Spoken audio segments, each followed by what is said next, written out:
and welcome to $5 Hockey Mask. This is my first video and also a Halloween special, which I wasn't going for, but the other projects I wanted to have out by now are taking longer than I thought they would, so here we are. I like analog horror. It's a sub-genre that's grown on me over the last few years, and yes, it's oversaturated and no one really takes it seriously anymore. I mean, can you blame them when there's a new scariest analog horror ever popping up once a week?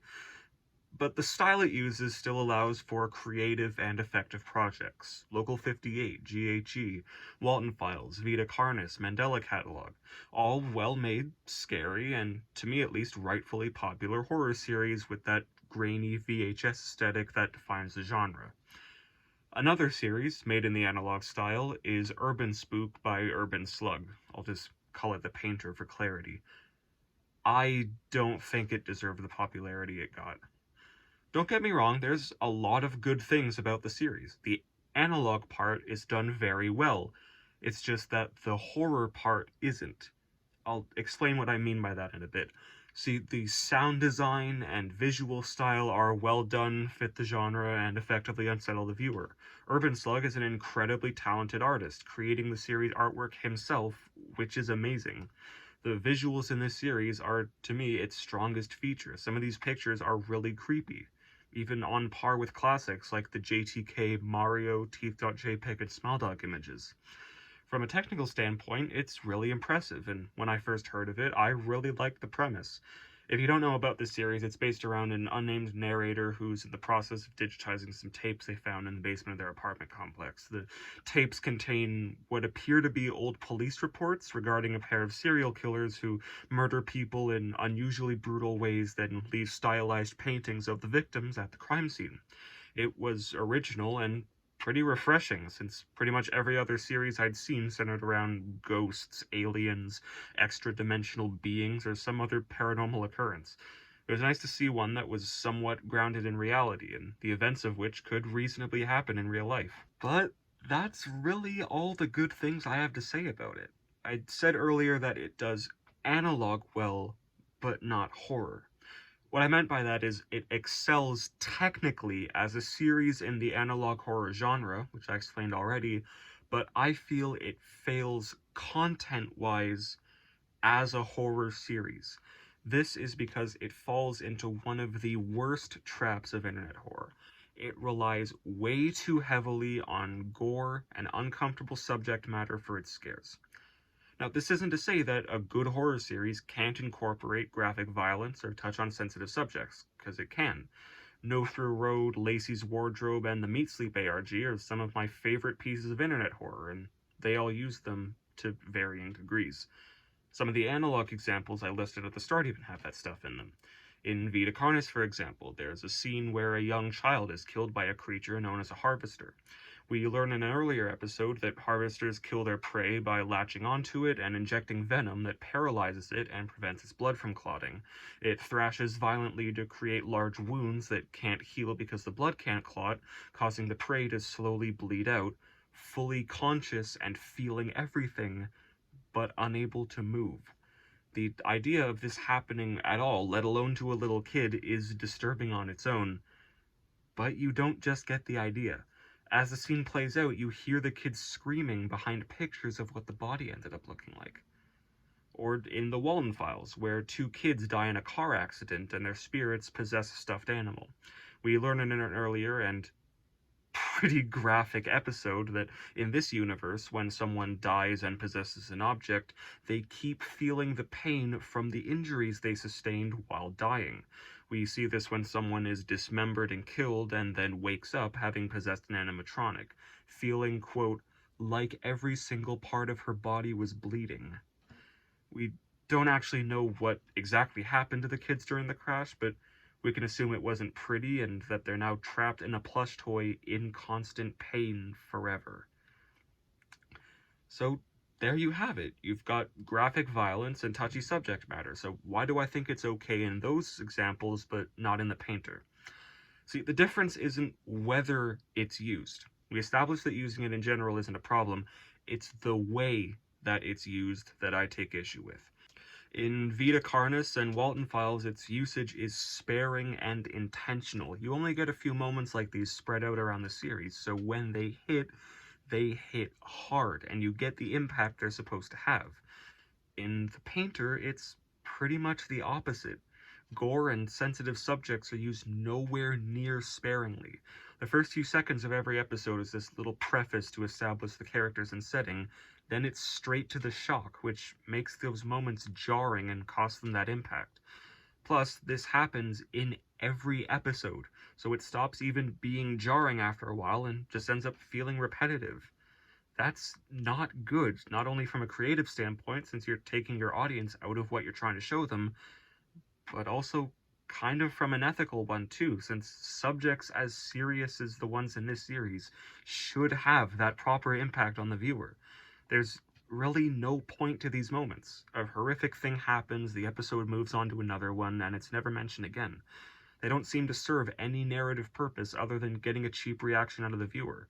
Using things like torture, child murder, and sexual assault as sort of throwaway gags in a series like this seems trivializing and kind of exploitive. It makes this stuff seem like not that big a deal, like you can just throw it around whenever you want to, which this series does.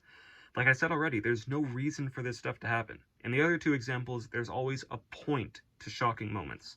They aren't just randomly shoved in here and there to get a reaction. They're put deliberately at later points to serve as the payoff to a build-up in the story. That harvester attack, the dismemberment, or the car crash didn't come out of nowhere. They didn't start their episodes off or just abruptly cut from another section. The episodes they're in have slow builds, and the series themselves have been building intrigue up to those moments since hints to them were introduced in earlier episodes. With The Painter, there's no build up to the shock. It just sort of happens right away. The videos do have build-ups in them, but they're done using shocks. In the newest episode, Meat, there's a slow build to the ending where we actually see the killers get caught on camera. It's a good build-up to this ending moment, but not to the shock, since the payoff isn't particularly shocking and the build-up consists of graphic depictions of animal torture. You can't build up to a disturbing moment if you put even more disturbing moments in to build up to it. Point is, there's no opportunity for the viewer to settle in, so sudden shocking moments don't hit them like a brick and break the immersion.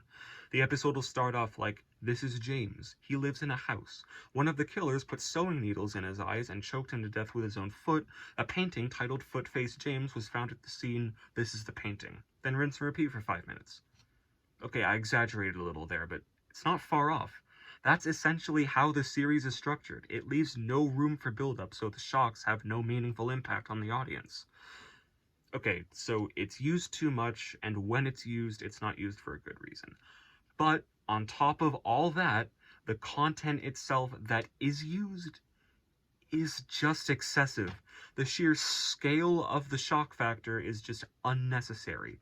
And this isn't me being a liberal snowflake TM who can't handle a little blood and guts. When I say sensitive subjects, I'm not talking Twitter trigger warnings. This is like bottom tier of the NSFL iceberg chart type stuff, like serious edgelord territory. Here's what I mean.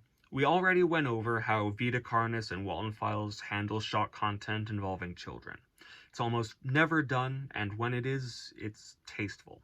It does what it needs to do to get the point across, and nothing else. Now compare that to how The Painter does it, and if you know anything about this series, you know where I'm going with this. In episode 3, In the Walls, we're introduced to Corey Beck and his twin sister Margaret, both 11 years old. It's revealed that the killers cut them both in half and attached their bodies together. Only the body with Margaret's upper half and Corey's lower half was found, implying that the killer kept the other one. Keep that in mind. Margaret was found to have been choked to death with a brick with meat written on it. I've elected to believe that this isn't a sexual euphemism, but is instead proof that the killer is actually a radical vegetarian taking revenge on the world's meat eaters. Also, this happened to Corey. Yeah, my headcanon can't account for that. This is what I assume to be Margaret or Maggie's painting. Before I show Corey's, remember when I said the killer kept the body with Corey's upper half and Margaret's lower half? I'll have blocked out the first word, but you know what it says.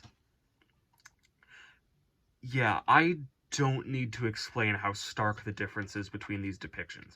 They all cover the same sensitive subject, the torture and murder of children, but one clearly goes a lot farther with it than the others, and let's be honest, a lot farther than it needs to. And this isn't some uncharacteristically excessive moment I cherry-picked to prove my point better. This is par for the course for this series. Here's a list of every character death in the series so far so you can see for yourself. I am not reading it out, but you can pause and peruse it if you want. Okay, I've said a lot of negative stuff here, and my point might have come across differently than I wanted it to. What I'm trying to get at is that I think there's a lot wrong with this series, and I don't find it scary. Again, I find its visuals and sound design scary, but the story ruins it for me. I can't take a series seriously when it's written like an edgy lost episode creepypasta from 2014. And that's my biggest problem with it. I can go on all day about how abhorrent it is that these serious issues are being treated so poorly, but the fact that this series could be so much better is what really bugs me. The creative premise is there, the incredible artwork and sound design are there, it's just the story that drags the rest of it down, and that potential is what gets me. Now, by no means am I trying to make it seem like all other horror media on the internet is good and Urban Slug's the only one who screwed up and made something I don't like. There are countless other instances of horror content falling in the shock factor trap, and I don't mean to pick on Urban Slug in particular. Like I said at the start, there's a lot about the painter I really like, but the excessiveness of and over-reliance on shock value just isn't for me. And remember, this is all just my opinion. My informed opinion, which I backed up with valid evidence, but my opinion nonetheless. I think it's distasteful. I can't take it seriously. I don't think its popularity was deserved. That doesn't mean it isn't good, it just means I don't think it is, and you can agree with that to whatever extent you want. Horror is subjective, and this is just my impression of this particular piece. My taste in horror will be different than yours, which will be different than the guy over theirs. You're allowed to like shock horror, and Urban Slug is allowed to write the painter like that. Just like how I'm allowed to think it's lazy and disrespectful and waste however many hours I end up spending on this video complaining about it. I've seen plenty of reaction and analysis videos from people who genuinely enjoy this series, and I'm not here to say they're wrong. I'm here to express how I feel about it. No hate to Urban Slug, obviously. I respect him a lot as an artist, and though I don't like what he uses his art for, it's still very good art. I can't say I particularly care for him as a person, since he apparently doesn't take criticism particularly well, but that's a separate issue. There's no crime in liking or making shock horror. As much as I don't like edgy lost episode creepypastas, they were popular for a reason. It's just not for me, and I wanted to articulate why that is.